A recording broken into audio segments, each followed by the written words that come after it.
جب حالات بہت کٹھن ہو گئے مکہ المکرمہ کے اور اللہ کی طرف سے ہجرت کا حکم آنے والا تھا، تو حضرت ابو بکر رضی اللہ تعالی عنہ کو حضور نے کہا کہ اے ابو بکر تیار رہنا، امر الہی کے آتے ہی ہم اس شہر کو چھوڑ دیں گے۔ اور پھر وہ وقت آیا کہ جب کفار نے حضور کے گھر کا محاصرہ کر لیا، آقا کریم علیہ السلام کو معاذ اللہ شہید کرنے کے ارادے سے ارد گرد جمع ہو گئے۔ آقا کریم علیہ السلام نے ہاتھ میں خاک پکڑی اور سورہ یاسین پڑھتے ہوئے ان کی آنکھوں میں جھونکتے ہوئے حضور گزر گئے اور انہیں پتہ بھی نہ چلا، اور وہ مکان کا محاصرہ کیے ساری رات کھڑے رہے۔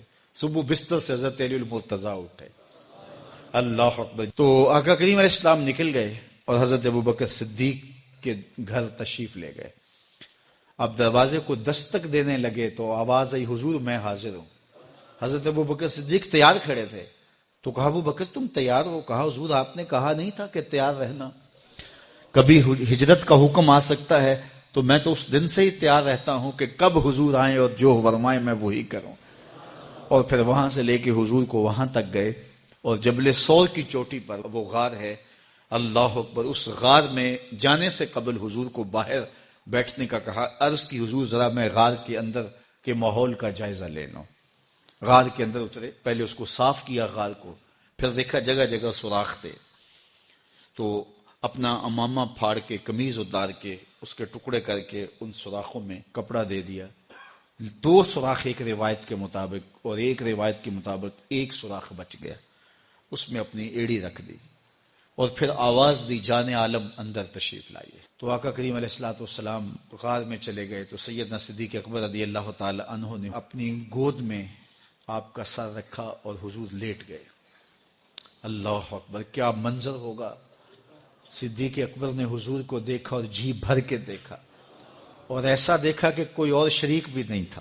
یہ واقعہ حضرت سیدنا عمر سے روایت ہے، کتب صحاح میں ہے، اور حضرت عمر رضی اللہ تعالی عنہ یہ بات بیان کرتے ہوئے رو پڑے، اور آپ کہا کرتے تھے کہ ابو بکر یہ غار والی نیکی مجھے دے دیں اور میری ساری زندگی کی نیکیاں لے لیں۔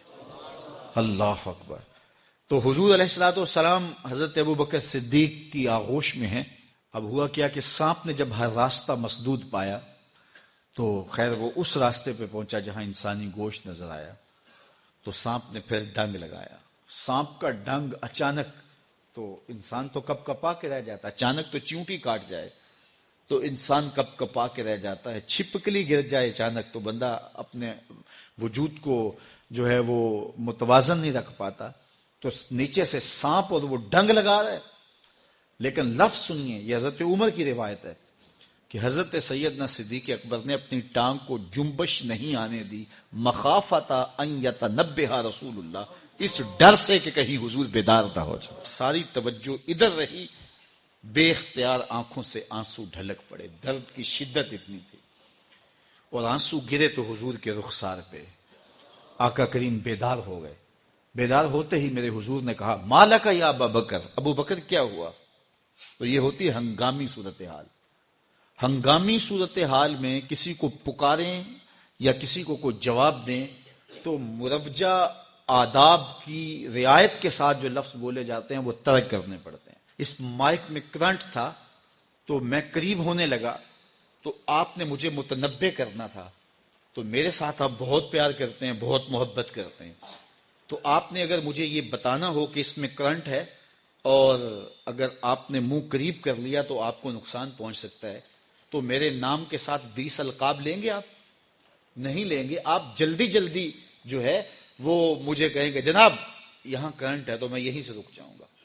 یہ تو ہے کہ آپ میرے لیے کر رہے ہیں، اور اپنے لیے کسی کو پکاریں تو پھر بھی یہی بات ہے۔ اللہ اکبر۔ اب حضور نے جب کہا نا مالک یا ابا بکر، ابو بکر کیا ہوا، تو اب ہنگامی صورتحال تھی نا، تو فوراً کہتے لدغت تو ڈسا گیا مجھے سانپ نے ڈس لیا، فوراً یہ کہتے نا۔ لیکن حضرت ابو بکر تیری محبت پہ قربان، کائنات میں آپ نے ایسا عاشق نہیں دیکھا ہوگا، سانپ ڈنگ پہ ڈنگ لگا رہا ہے اور ٹانگ شل ہو گئی ہے، زہر سرایت کر گیا ہے۔ حضرت ابو بکر نے جواب دیا، لدغت فداک امی و ابی یا رسول اللہ، حضور میری ماں بھی آپ کے قدموں پہ قربان، میرا باپ بھی آپ کی راہوں پہ نچھاور، مجھے سانپ نے ڈس لیا ہے۔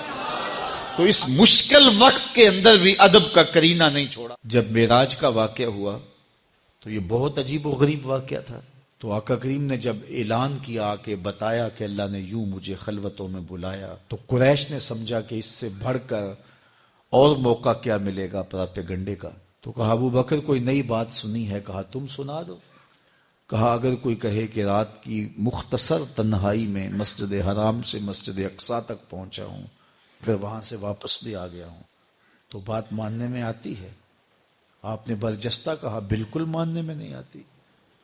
اتنے مختصر وقت میں مسجد اقصی جائے اور پھر پلٹ کے بھی آ جائے، کم از کم 2 ماہ چاہیے. 1 مہینہ جاتے ہوئے لگتا ہے، 1 مہینہ آتے ہوئے لگتا ہے. کوئی چھو کے بھی آئے تو 2 ماہ چاہیے. تو سمجھا کہ لوہا خوب گرم ہو گیا، اب چوٹ ٹکانے پہ بیٹھے گے. کہا ماننے میں نہیں نہ آتی؟ کہا بالکل نہیں ماننے میں آتی. تو کہا پھر تیرا یار ہی تو کہتا ہے.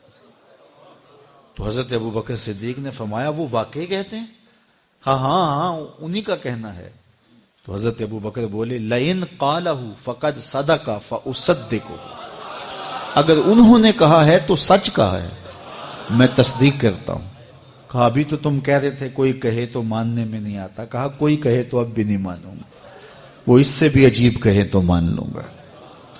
اللہ اکبر. فبذالک سمی صدیق، علماء نے لکھا یہ وہ وجہ تھی جس کی وجہ سے آپ کو صدیق پکارا جانے لگا. معراج کی تصدیق کی اور صدیق کہلائے. صدیق تصدیق سے بھی ہے، اور ساری زندگی آپ نے جھوٹ زبان پہ نہیں آنے دیا. آپ کی طبع میں جو صداقت رچی بسی تھی، بلکہ ایک مشکل وقت آیا آپ پر، وہ جب حضور علیہ السلام کو اللہ کا حکم ہوا اور ہجرت کر کے حضور مکہ سے مدینہ کی طرف عازم سفر ہوئے، تو حضرت سیدنا صدیق اکبر رضی اللہ تعالیٰ عنہ ساتھ تھے. مکہ المکرمہ سے جو مدینہ المنورہ ہے وہ شمال کی جانب ہے، اور غار ثور مکہ المکرمہ سے جنوب کی سمت ہے. تو آقا کریم علیہ السلام نے سفر کرنا تھا مدینہ شریف کا، تو شمال کی سمت نہیں گئے بلکہ وہاں سے سفر جنوب کی جانب کیا، اور پھر وہاں سے حضور جو ہے وہ 3 دن گزارنے کے بعد مدینہ المنورہ کی جانب روانہ ہوئے. یہ سارے ادھر ڈھونڈتے تھکتے رہے اور حضور وہاں آرام کرتے رہے. اور 3 دن کے بعد جب ڈھونڈ کے ان کو کچھ نہ ملا تو آقا کریم وہاں سے نکلے اور سیدھا مدینہ المنورہ کی جانب عازم سفر ہوئے. انہوں نے 100 سرخ اونٹ حضور کی گرفتاری کے لیے انعام رکھا ہوا تھا. تو مختلف قبائل کے لوگ حضور کو ڈھونڈنے کے لیے نکلے تھے کہ بہت بڑا انعام ہے، 100 سرخ اونٹ ملیں گے. ایسے لوگ بھی تلاش کر رہے تھے جو حضور کو جانتے نہیں تھے. تو راستے کے اندر حضرت ابو بکر صدیق سے کوئی شخص ملا اور اسے شک پڑا کہ جن کو میں ڈھونڈ رہا ہوں کہ وہ کہیں یہی نہ ہو. تو اس نے حضرت ابو بکر صدیق سے پوچھا آپ کا نام؟ تو انہوں نے کہا میرا نام عبداللہ ہے، ابو بکر ہوں. تو اس نے پھر حضور کا پوچھا.